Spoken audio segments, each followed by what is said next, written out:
This is Synopsis. Today with me is Pedro Pascoali. Welcome, Pedro. And please, shortly, in a couple of words about your practice, about you as a composer. So, hello everyone, I'm Pedro Pascoali. I am a 23 years old composer from Brazil, and I have a very varied work. I work with instrumental, with electronics, with mixed music, and that's it. How did you get to start to begin composing? Okay, so I think it was very natural. It was kind of part of the way I see things. And I firstly started to create with another art forms. I started like using Photoshop and creating stuff with like visual arts.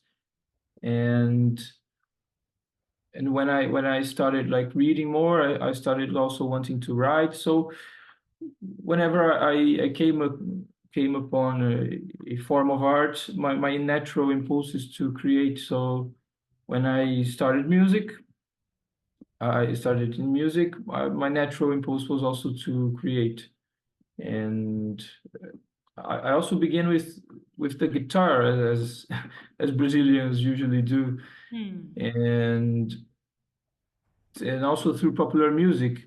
And I began creating with this, let's say the tools I had, the the ambience I was into, and slowly I got into classical music and things all mixed up, and I started to study also classical guitar and started to compose classical music.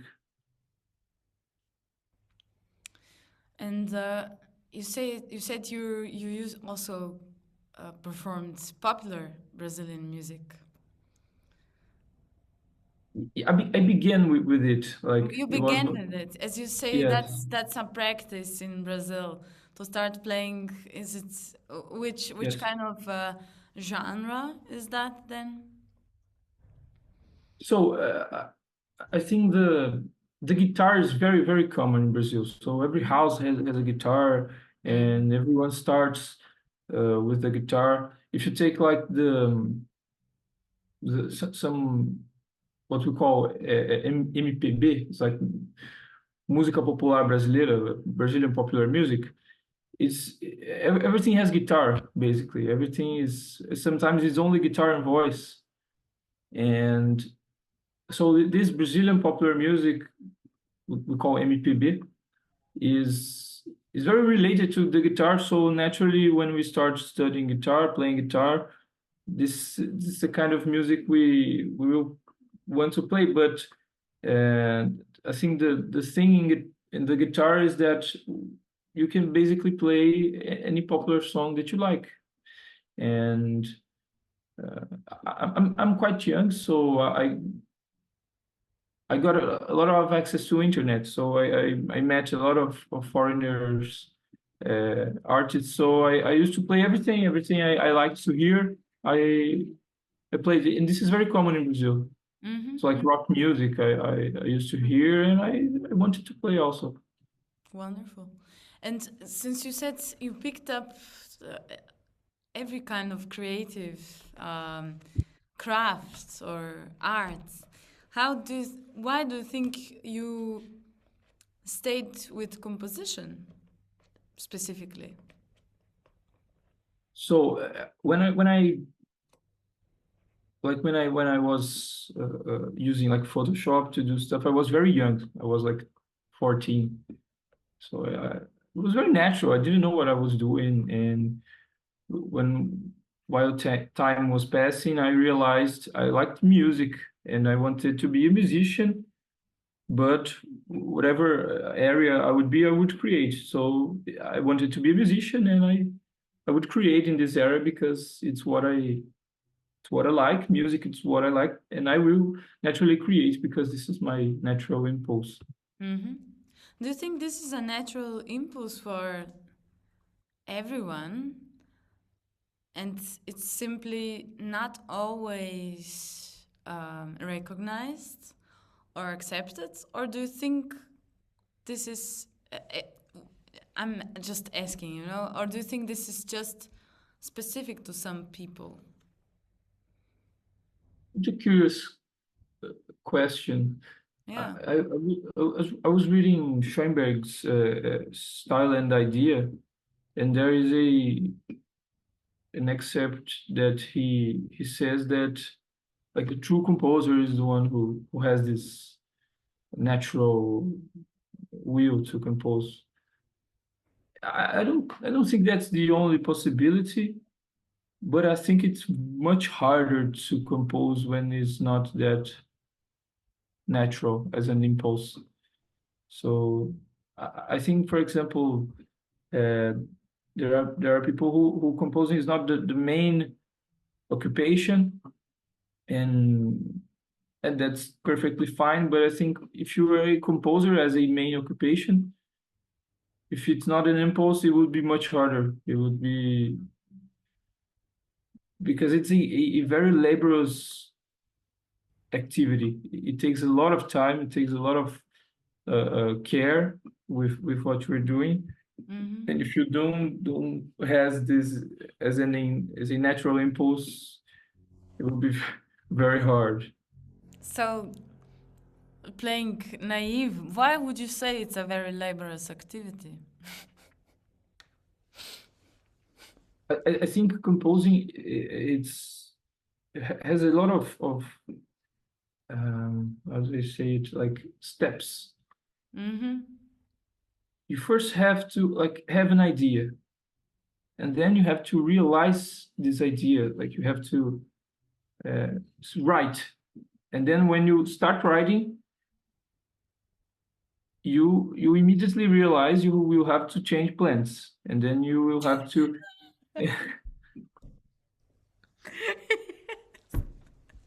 yes. There's a phrase by Feldman that is like this, like the composer plans and the composition lefts. And the composition? Lefts.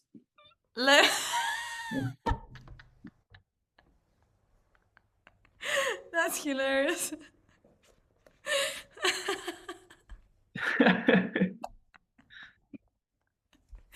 Yes. That's really I can really understand what you're saying. Yeah. So yeah, okay, sorry, I didn't mean to interrupt. You were talking about the steps. So you plan and then you realize Yes. it's So this is a continuous having idea and realizing and executing it, and having ideas and executing it. And apart from this act of literally composing, I guess the composer has also this work of recording and talking to performers to play the piece, and maybe like organizing a full concerto to have the piece played, and all these like details of the music happening is part of the composer's laborious work, so to speak. Yeah. I mean, it's great how you elaborate on this and how with to me that you speak of it with such clarity and acceptance of that's how the situation is.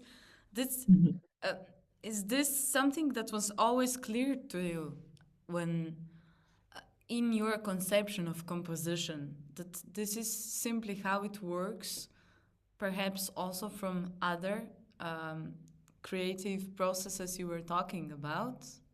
Or is this something you learned on the way? Yes, I think I'm still learning in this way. Like, for example, recently I started to do something different I was not usually used to do. I started to literally start over. like I was composing, you erase everything and start again. It's something new and something that is, I think these specific pieces I was working on demanded this attitude, and I think I'm still learning about the process, about hearing what the piece needs, and it's something we of course learn along the way and learn with different teachers. I think different professors naturally see different your work and give different insights, and you learn different things. I think it's part of the process. So this hearing what a certain piece demands, how does one know what the demand is, even though, you know, I'll just be guiding the conversation through perhaps things that seem obvious to a certain ear and are very unclear to a different ear. So how do you know where it needs to go? Do you ever think of this? What is guiding your path when you compose? I think this is a complex question. I like to see the piece like a baby. When the baby wants something, it is not clear. It just starts crying, and then you have to kind of find out what he needs, and sometimes it's not clear what he needs, but he needs something, and you can feel it, and I think What are there the are Maslow needs of a composition?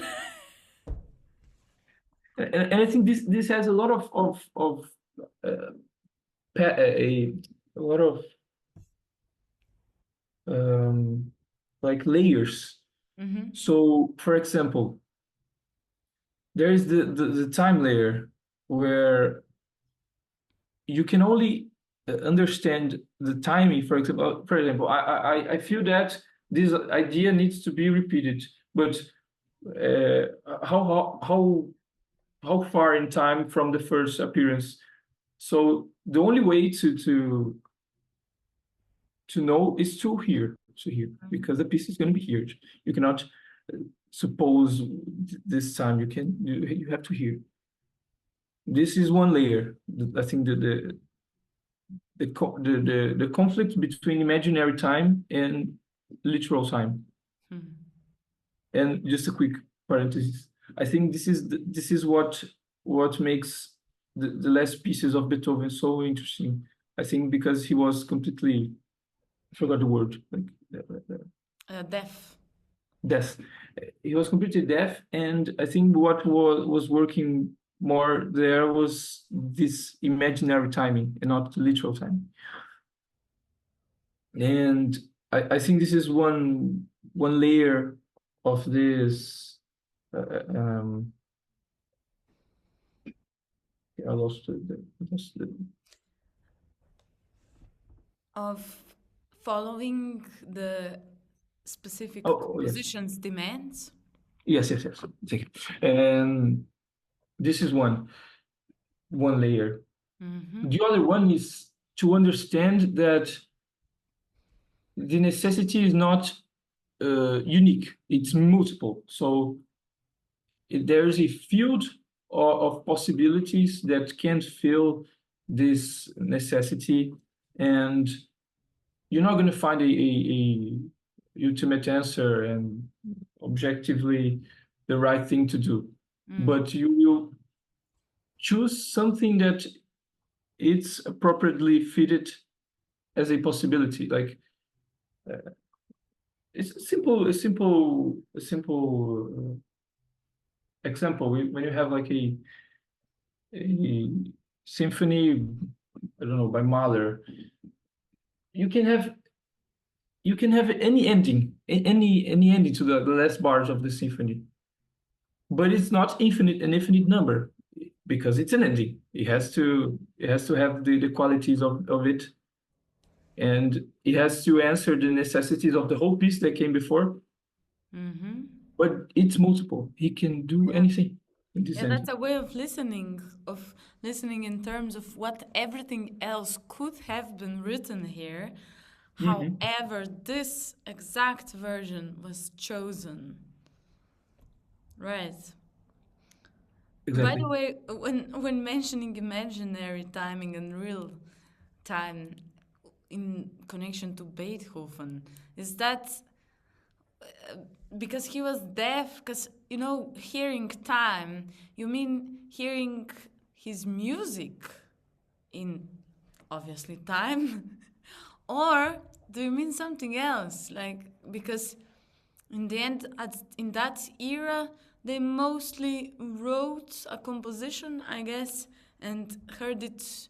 They had no MIDI, no score, you know, which also today some people do use, some don't, but they basically couldn't hear it before it was performed. So was it really that different, the process, in terms of hearing or not, in terms of writing the composition?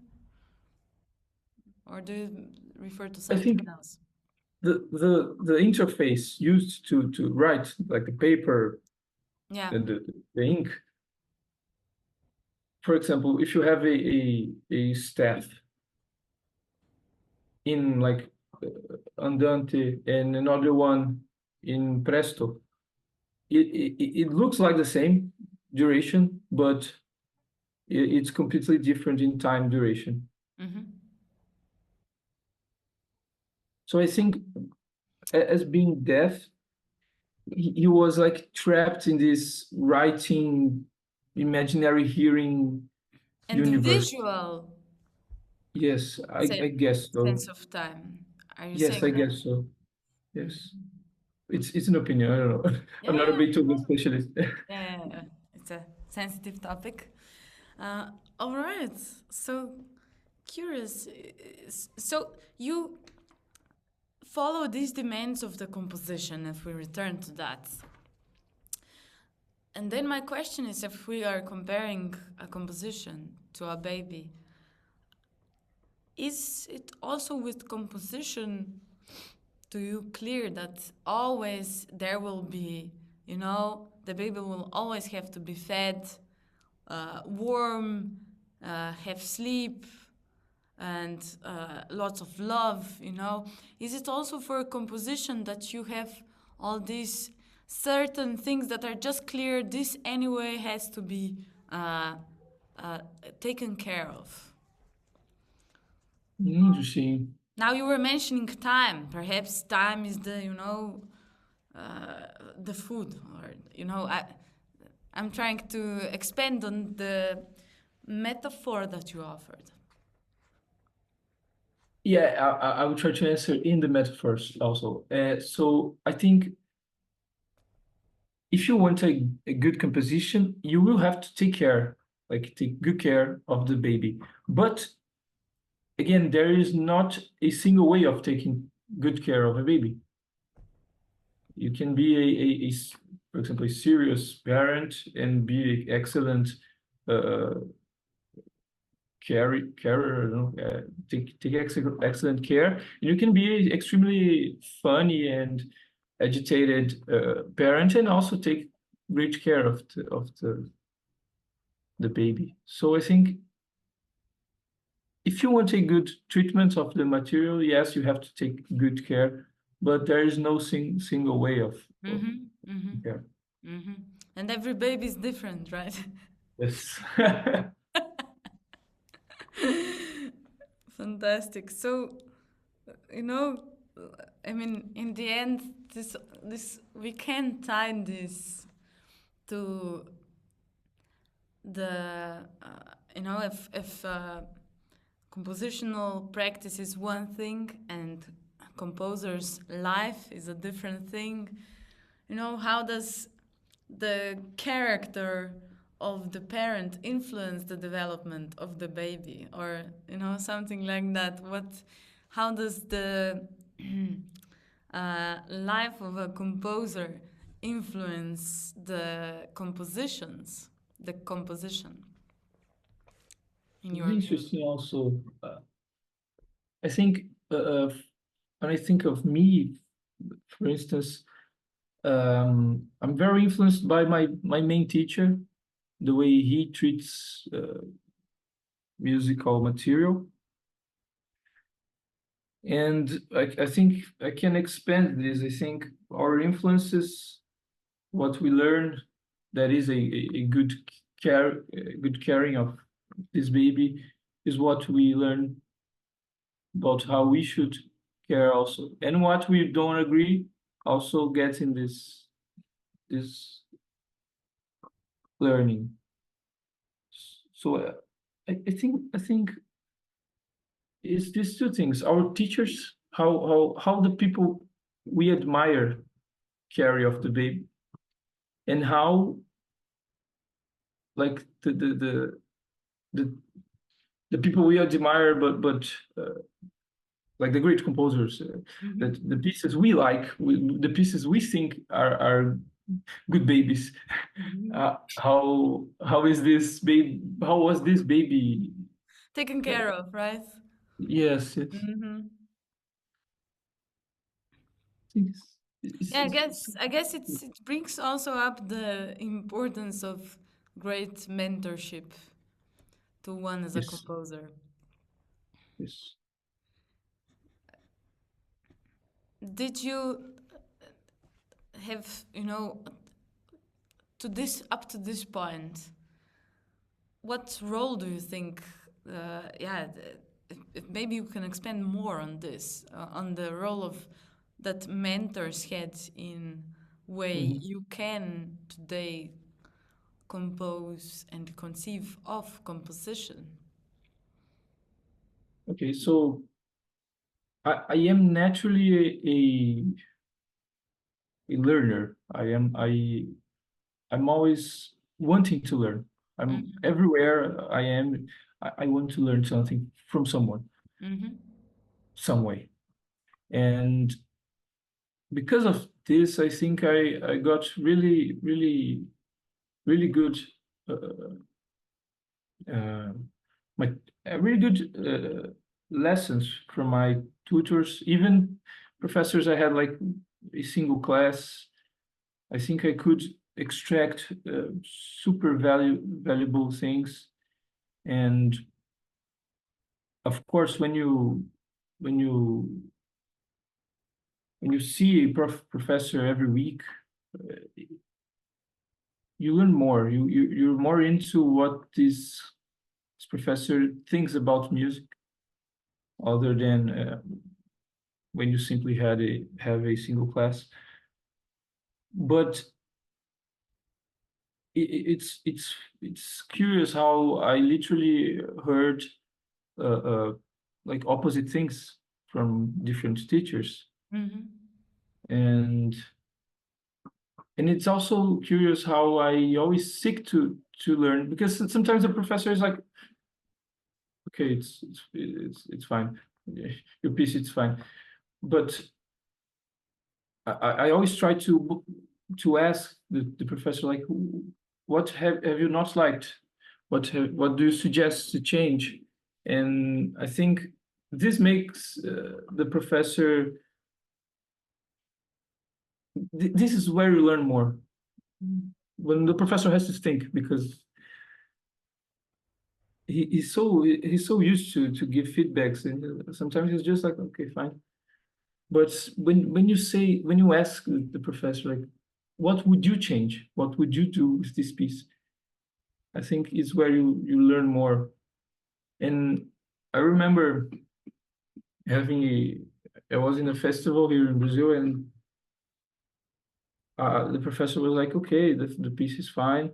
Do you have any doubts? And I said, please say bad things about my piece, please. And it was a fantastic speech of him. And I think I have this relation with my tutors of always wanting to learn something, not being accommodated with small comments, and that's it. So your own engagement with seeking out the lesson, I guess. And then to go to your composition and compositional practice. Do you think of what you want to achieve in your composition, let's say in your lifetime, or do you think of what do you think of your composition being and becoming in the future? Your composition work. I have a very strong will to do different things. So I would love to know how it is to, for example, write an opera, or for example to write for a like gigantic orchestra, you know. And as I seek these different experiences, I think it's what I want. I don't like to like plan a lot what I will achieve. I think I prefer to focus on the present and what I want to do next, in the next piece. What will I do? And in this process, I seek different things. I seek for things I don't know how to do. I seek for things that are hard for me to do, so I can learn how to do. For example, I seek to write for instruments I'm not used to. Like there is no harp in Brazil. You can write to harpists in Brazil. It's very hard. Really? So I had the possibility to write for harp in this occasion with Abeceda, and I immediately wanted to. Great. So I think what I see in the future is to continue to seek hard things, seek difficult things and new things. And I mean, especially before you write something, in my observation, everything is new, especially at the beginning, and you can compose. I mean, anything you will compose, basically, you will learn from, no matter what, let's say, sound code of it will be, or if there's a possibility of defining a style of it. Everything you will learn from at the beginning.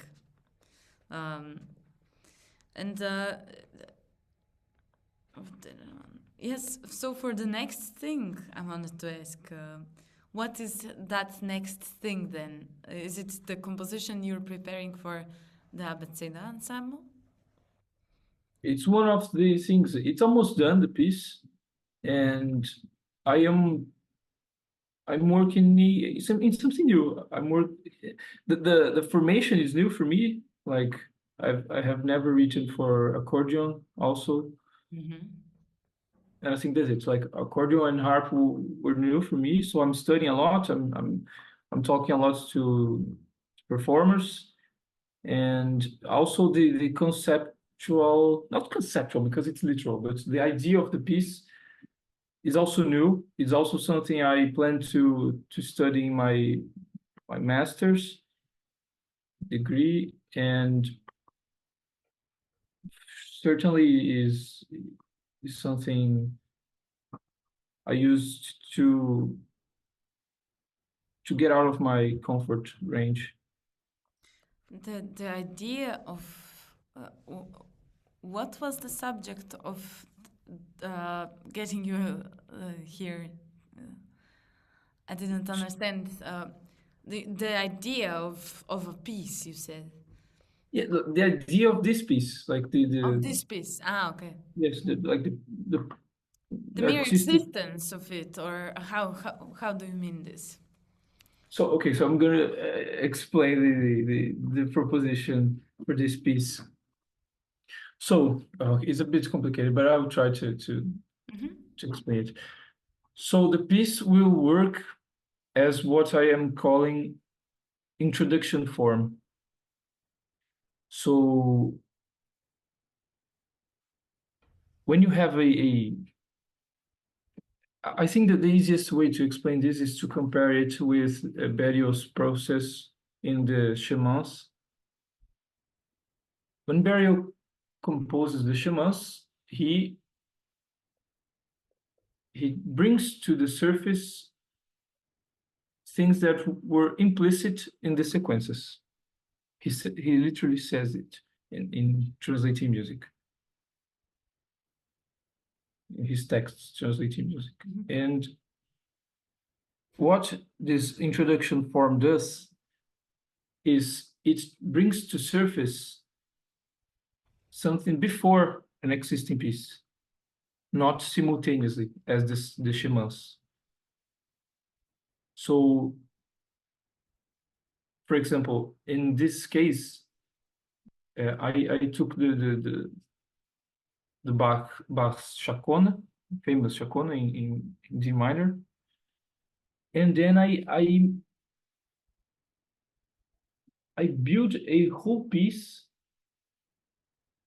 that has a direction, like a timbral and textural and kind of harmonic and gestural direction to the chaconne, but the chaconne never comes, of course.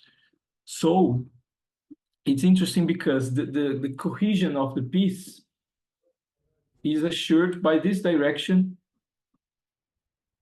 that is also not there. The chaconne is not there. But as I use the chaconne to build the whole direction of the piece, everything is kind of connected by this virtuality of the chaconne. I don't know if it's if I was clear. No, but I understand. Okay. At least partially, I think. And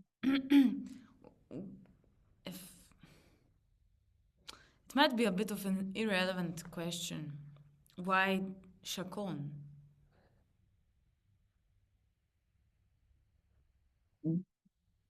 First of all, because it had to be some piece, so I chose it. But also because it's a piece there that everyone knows and it's in everyone's imaginary. So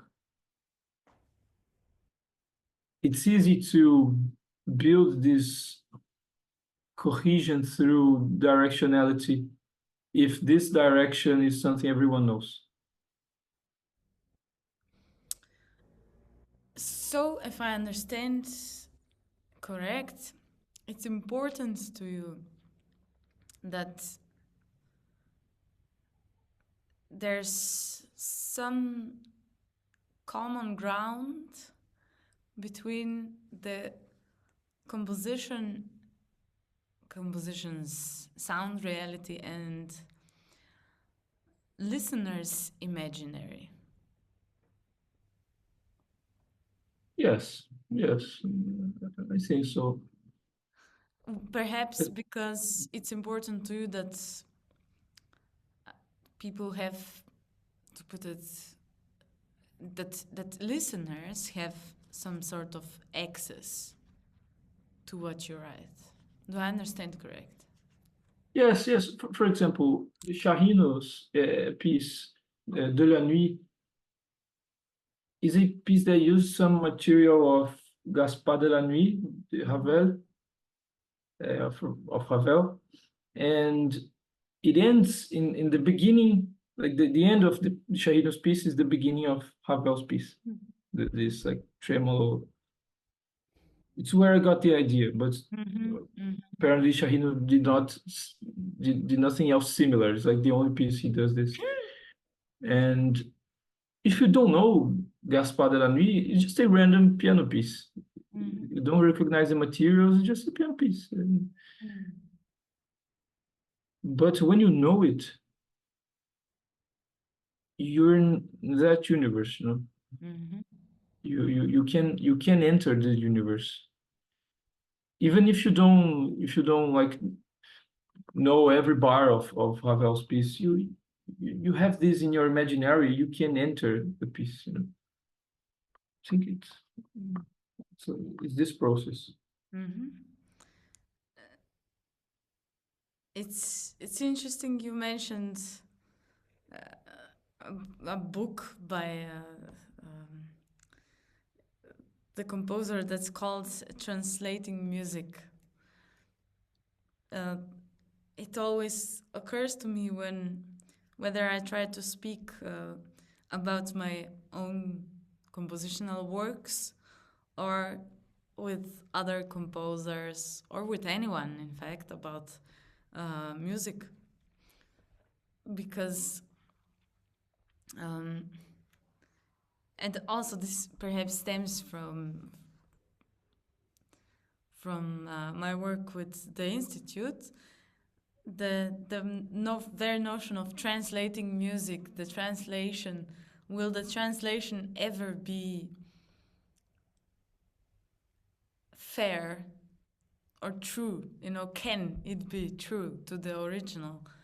How do you conceive of this notion of speaking about music, the music which is actually not something that can be in its full existence outside of itself, if I make that claim, let's say. And to simplify the question, very often I see difficulties with speaking of compositions, especially composers of their own works. To me, it's clear because of the gap, because music is music, speech, language, it's something else. How do you work with this? It seems you have eloquence when you speak of your compositional process, you know?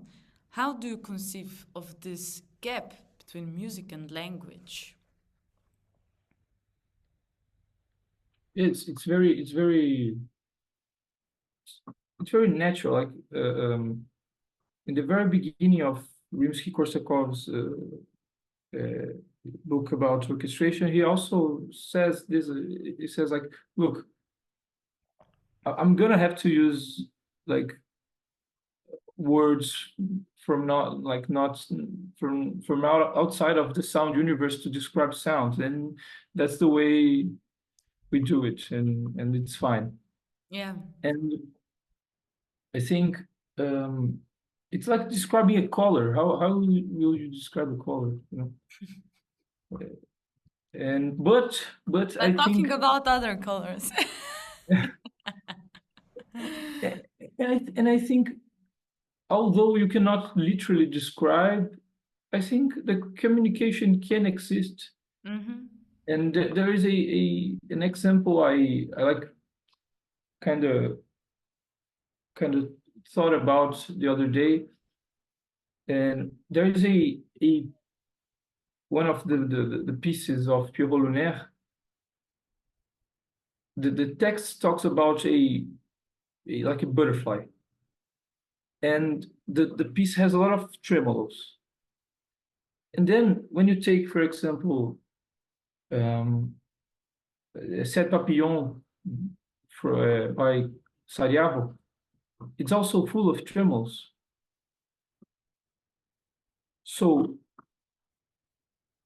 but there is no tremolo in a butterfly. No, it's just a butterfly. It's a movement tremolo, you know? Yeah, but it's not this is not sound, right? This is not a sound. This is a movement. I don't know this. And why am I saying this? Because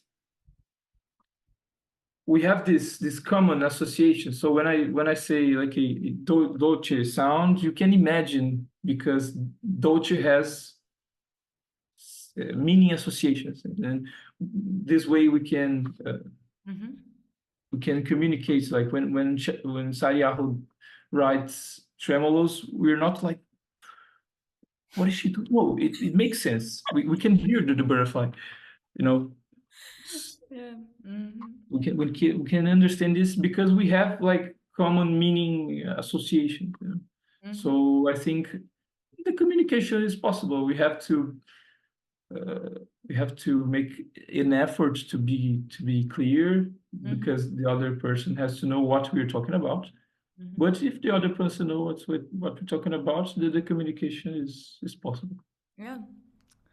And then also a curious area to explore is your compositional works. Are they in any other way than with the titles connected to language? I mean, connected to intentionally on a conscious level to language. Is it only the title, the text part of your composition, or do you also work with texts in your composition, or do you use any poetry or anything connected to language as well as in your music? I'm not a big fan of like composing upon a text, you know, having a text as a subject matter. This is not very common in my practice. But I know you said like except for the title, but I think the title is important for me because I explore the title as part of the composition. So I recognize in the title, not only the title, but especially in the title, a possibility to kind of guide the listening. So, for example, I have a piece that is called like Abandoned Garden, and I chose this title after composing. I did not compose thinking of this. I after composing, I composed a title so I would guide the listening in some way. Yeah. And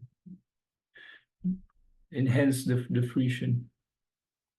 Yeah, I mean, I have a similar experience with a piece called Waiting Time. The same, it was not that when being written, when being composed.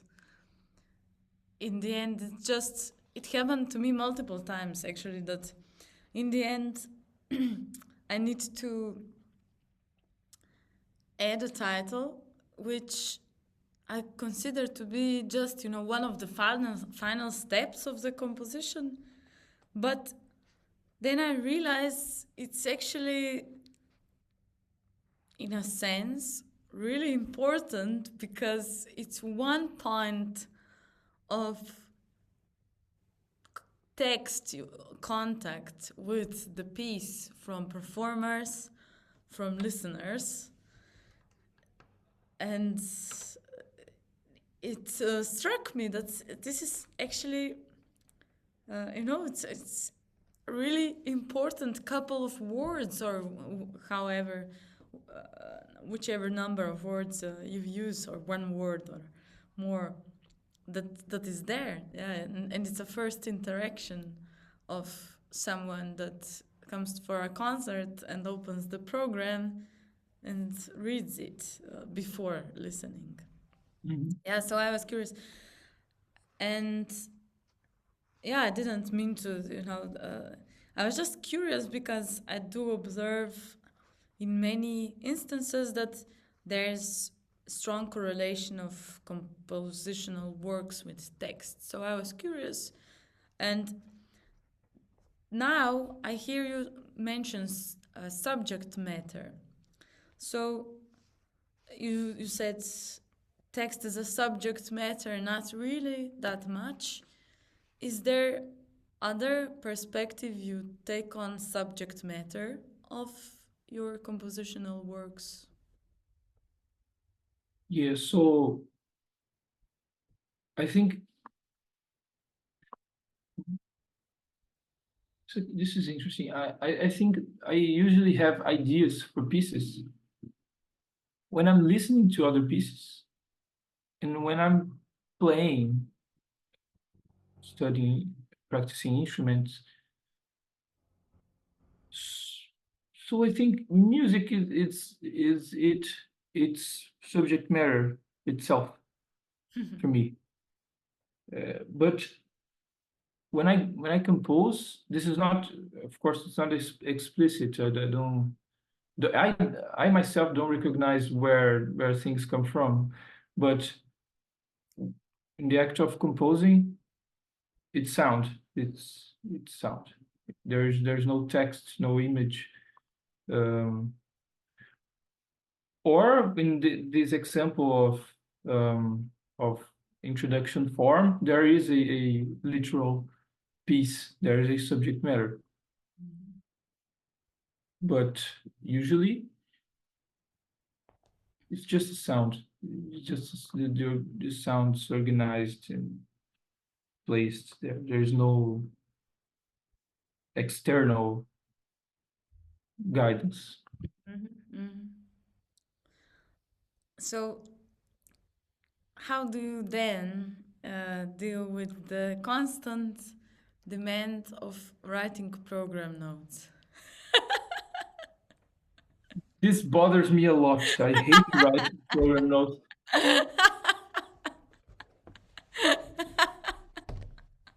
And it's self-evident to everyone who programs your composition. Also, understandably, I mean, we talked about communicating your compositional works, but it seems self-evident to everyone that there's half a page of program notes about the composition. So yeah, I would love to hear about that. Yes, and I also read recently a phrase sentence by Schoenberg. There is literally like the day will come when people will stop asking about subject matter in the piece. And I'm really considering putting like literally this Schoenberg citation in the program note, but it will be quite So if you had sarcastic. to estimate, which century would you say that they will come? Say 24th or 35th or Sorry. pardon, when in the future do you see this day coming? Ah, no, I don't see this coming. I don't see this because Are you who made saying Schoenberg had a false vision? no no no no he says like he wishes one day Yeah. this happen. But I don't think this will happen because there's a whole tradition of program notes and uh, we're like in the middle of something very older and very established of notes, program notes. Yeah, it's true. Though we've spoken about this in another synopsis episode with Aaron Zimmer.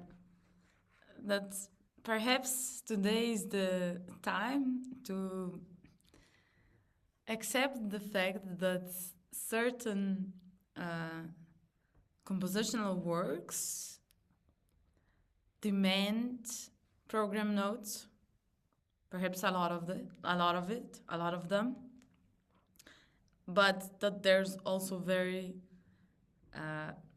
different compositional works that that perhaps demand not having program notes. Perhaps today is the time to accept that as, you know, also as people active in arts. So yeah, you know, something to think about. And as well, in line with that, something to think about is, was it always like this, that composers had to write program notes? The same example I gave then was on, let's say, medieval courts in Europe. The main court musician, composer, writes a new piece every week. Is it really that there was any program notes? Perhaps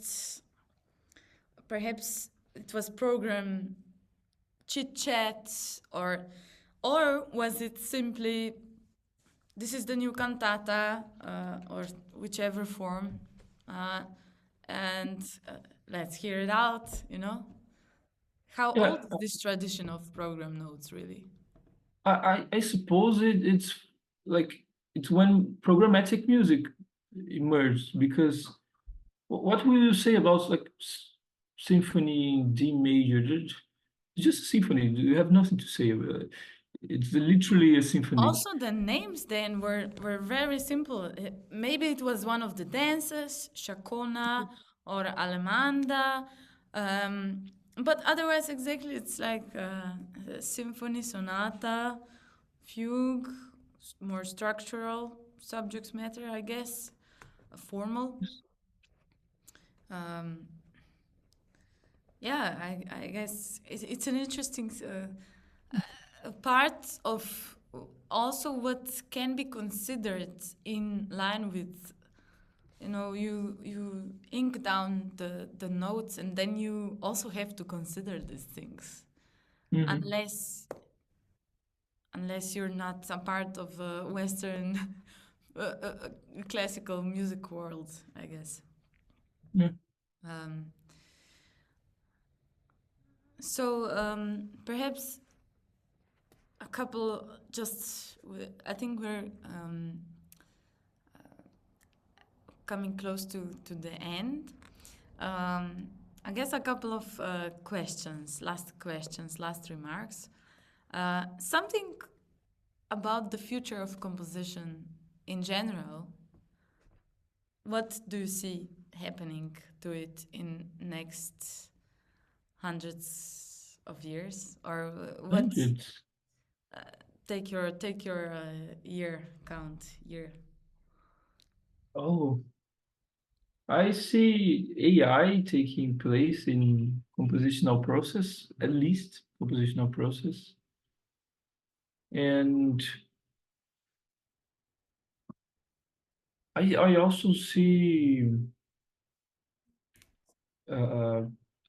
like the postmodernism also taking more place, because I think the great characteristic, like the big characteristic of our time, is the multiple influences we have. Like you literally in like 2 minutes you have a Boulez piece with the score literally turning pages for you, and you can listen everything you want. And I think this postmodern characteristics will be more common, but I can't say like 100 years. I think that the near future, like 30 years, maybe this AI assisted composition. There are already, I know Kokoras, the Greek composer. He already uses like a software AI assisted to make music. And I think SoundCloud was very consistently, while listening to your compositions, was very consistently putting one of his works as the next one. I really like him. No matter which piece I was hearing, the next one, I think was a composition. Probably The I same really one, like always the same one, AI fantasy maybe perhaps. or Stone Age. I don't know. I love his pieces. It's electronics, strings, Maybe Stone Age. I don't know. Stone Age. But yeah, Yeah, yeah. Stone Age. Awesome, Okay, awesome piece. okay. And now to last two questions. One is, what would you say to any future, or let's say, yeah, perhaps starting or aspiring composers that might hear this podcast? Wow. And the second question, what would you say, like a short message for anyone that will, after this, go and hear your music recordings? Yeah, those two things. Okay, so for a starting composer, I would say study the most you can and be literally obsessed by music, because the more you know, the more deeply you can appreciate music. And this is a unique opportunity in being alive, is to appreciate these deep forms of expression. And uh, I think this would be a simple answer to this starting composer. And but I will also say to him, like, or to her, like, ask someone older. I'm also a young composer. I don't know if I have the best advices, but like, literally love what you do. There's no other way. And if someone is going to hear my work, I will I would say, like, feel free to talk to me, to talk about the work. And if anyone wants this chord, I can send you. There's no problem. And enjoy. That's it. Wonderful. So thank you very much for joining this episode of Synopsis, Pedro. And yeah, thank you for joining. Thank you, Neža.